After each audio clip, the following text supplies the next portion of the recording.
Hey guys, how's it going? Welcome back. Well, you're not going to believe this.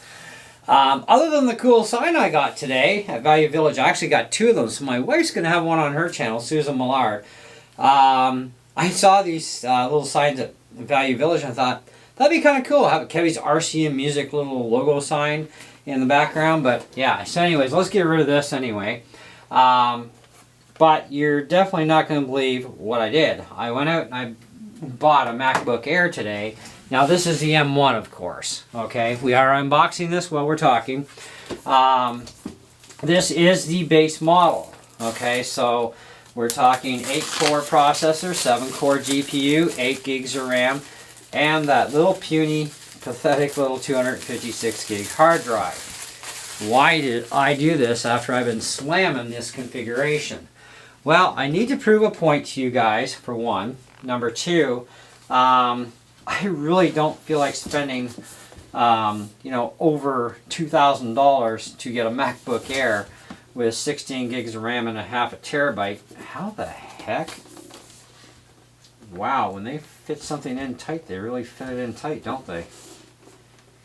Wow, talk about precision boxes. Now, I did say that I wanted another laptop for surfing the internet with on my Lazy Boy. Okay, because we don't have a couch anymore, we have Lazy Boys. Anyways, I keep getting up and I'm like, oh, I don't have a laptop and I want to check on my email. I don't want to keep getting up, right? So it's like, well, a laptop would be kind of handy. And, and an Air isn't a bad idea. And M1, of course. My last 2020 Air was that pathetic little Intel thing with an i3 chip at 1.1 gigahertz. That thing was horrible. Talk about a thermal throttling nightmare. But yeah, I definitely wouldn't recommend going with the Intel Airs at all. So anyway, like I said, I want to prove a point on configurations for one. Two, I really want to know myself how well this thing is actually going to perform for the simple tasks as well as, well, some bit of heavy duty tasks. You guys know that I run Logic Pro, right? And so GarageBand doesn't chew up a lot of RAM, which is kind of nice. Ooh, gold stickers. Ooh, look at those. Those are sick. I love that. I don't know where I'm going to stick those. I got a collection of Apple stickers.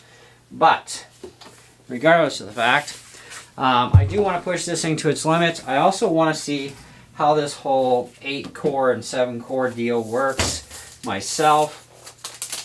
We are going to Cinebench this thing. Not just by itself, but we're going to put it up against my my Mac Mini M1, which has 16 gigs of RAM and a half a terabyte drive. Now I did some math, which is another reason why I did this. And according to my calculations, because I am actually going to stick Logic Pro on this, because this is also going to be a redundant backup system. Now, even though I do have Apple Care on my Mini, if it should go down for any reason, I cannot be without my Mac, because music programs to do my music on a PC is not going to happen. And there's no free programs out there that are worth their salt. So, anyways, looks like we have a notebook that, this is twice in a row. Remember when I got my 2020 Air, the thing was like flatlined? Looks like we got the same thing twice in a row now. I don't know, is Apple, can anybody tell me that's gotten an Air? I mean, are these things coming with like already like non-existent batteries or what? Like, this is twice. I've seen a lot of unboxings and, open the lid and it fires right up, and looks like we're not getting that. So I guess maybe they're shipping them with dead batteries? I don't know. Anyways, oh, there it goes. So I swore that if I ever got another laptop from Apple, it's going to be a backup system. It's going to be for surfing the web, doing email on the Lazy Boy. We know we're definitely not doing much in the way of gaming anyways on the first version M1s. Yes, hello, I'll have to set that up. as a base configuration with the math I did, by the time I get Logic Pro on here, my updates for all my programs currently that are going to be on this thing, of course Monterey is on here, and there is a Monterey update I have to do, that I already know. By the time all said and done, I should have about 75 gigs free out of 256. And that is just going to give me what comes right from the factory from Apple, plus Logic Pro, which the program in itself is like just over 2 gigabytes physically, but it's about a 60 gig download for all the sounds. That's going to give me about 75 gigs left over. And of course, iMovie will be on here. Now, I did also get an external adapter to go Type-C to USB-A, so I can put an external drive on this thing, which is perfectly fine. And I can put other stuff on there if I need to. I'm going to have to figure out a fast enough external drive for video editing should I ever have to do video editing on this. But we are going to do video editing on this even in 4K to see if we hit the virtual memory envelope on this thing. Because the thing we got to be concerned with on an 8x256 is definitely the RAM. We know Monterey chews 4 gigs, so that doesn't leave us much left over. Okay, that's like another 4 gigs. While I was at Best Buy, I fired up GarageBand, which is not so demanding, and they have not updated it, obviously. Just a basic, no real sounds. They've got the iMovie there, so I fired up GarageBand, iMovie, and Safari, which does generally chew up some RAM. One thing I have noticed is that right away, I know what these programs chew up on my Mini, and it seems they're chewing less RAM on the Air. And I'm trying to figure that out. Like, is this an illusion? But I'm going to compare against that as well for you guys. But I figured, you know what, if I'm going to get a MacBook, I don't mind the Air and the M1, because the M1 Air, even in the 8x7, should actually sit about and shout almost identical to the Mini in a lot of ways. But these M1 chips, even as 8x8s, they're all the same, whether you're a MacBook Air, you're a MacBook Mini 8x8, or whether you're an iMac 24-inch. And of course, I really just couldn't even convince anybody to give me a free one, so, you know, I had to pay for it. But Staples had this on for sale for $12.49. I thought, okay, but I prefer to buy from Best Buy. And Best Buy had originally 2 of these today, but they sold one in gold. So they had one more left in gold, and I thought, will they price match? Yes, they did price match for me, which was outstanding. And Apple is supposedly the one who dictates their pricing on their computers, yet even Best Buy couldn't figure out why their own store is not following suit with Staples on the sales. So, I don't know. But anyways, I'm going to shut the video off from here. I'm going to sign into this thing, get basic setups. We'll come back and we'll talk a little bit more about this thing, and just continue on and go from there. So don't go away. Instant for you. Okay guys, so we got her signed in, and of course, as I figured, we're going to have to upgrade Monterey. It's at 12.0.1, so we're going to have to upgrade that. So yeah, there goes a few hours of my night. Well, it's night.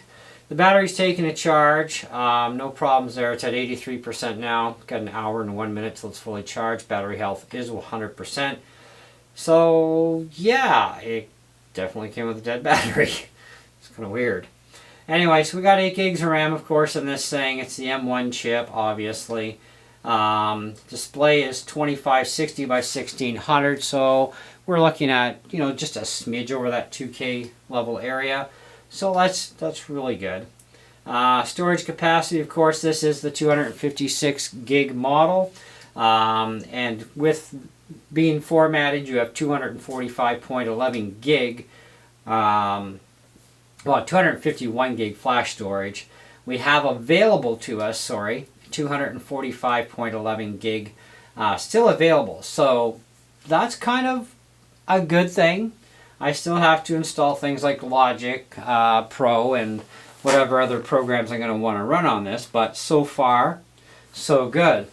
Let's take a look at the activity monitor. This is just at the OS level, of course. So we'll go into memory here. And our OS is, wow, 4.8 gigs used. Wow, that's crazy. And I just had fired up. Oh, there's something called music creation running here. I didn't even fire up GarageBand yet. Okay, so you know what? We are going to do a fresh restart. And we're going to see what happens here.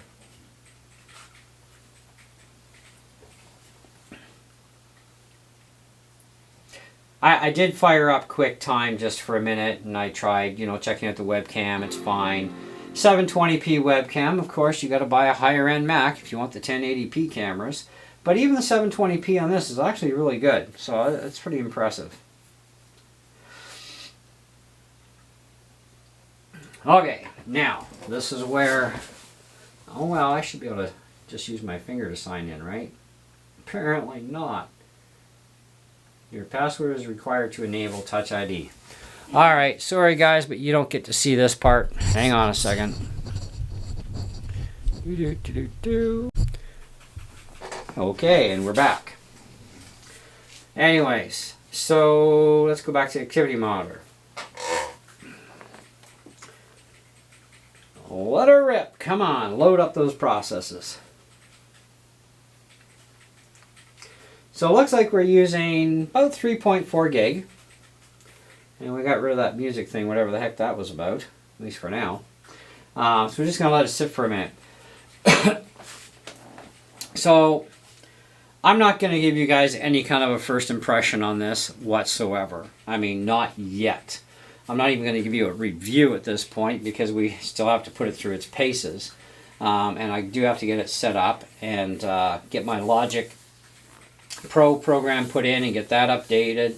All that sort of jazz. So it's going to be a few days before I actually give you guys any kind of, opinion as to a first impression kind of deal. And then I'll do a main review down the road. However, I wasn't really impressed to see once again we have a computer that shows up with a battery that is not got a charge in it. So I don't know what's going on there because I've seen a lot of unboxings. They lift the lid and boom, it fires up. And yeah, 2 in a row. That's kind of weird. But what do I care, I guess. Battery health says it's 100%, so it'll be fine.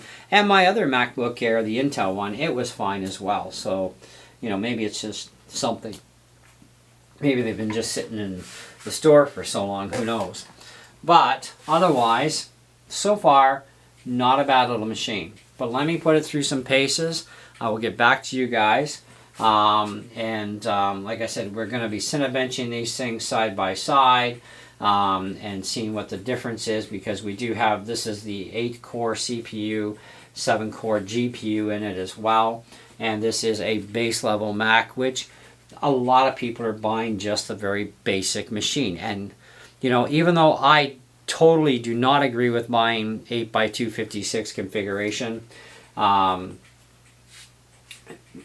gonna see how it could actually work for the absolute bottom of the barrel basic use, and then I'm gonna see how it's gonna use for my use, because I'm also gonna see if this can be used in any way as a redundant backup system for my Mini in case something should ever go wrong with it. And I do have another 23 days according to my computer to activate the Apple Care Plus warranty on this, which is only like $120 or something. It's pretty cheap. And I am going to do it because, hey, better to have it and not need it than need it and not have it. Okay? So I'm going to end the video here. So I do thank you guys so much for staying tuned and for hanging out for a bit while we unboxed and did some basic setup on this thing. That is looking like, we're sitting at a final of 3.69 gigs for the OS, and we still have not gotten to Monterey 12.1, which that update I'm actually going to get done tonight and get it over with, because I know that there's been some memory fixes in the newest version, because I saw that change in my Mini, so we'll see how it does after that with the Air, and I'm going to need some time to load up the air. And the dongle I got was actually a Best Buy brand. This is actually Best Buy's brand of their dongle. It's a Type-C to USB-A, so I'm going to be able to use that to load in some external programs as well. So I'm going to go off and do that. In the meantime, I want to know your guys' opinion, what you think of these MacBook Air M1s as a base level machine if you have one. And I want to hear from those who have one.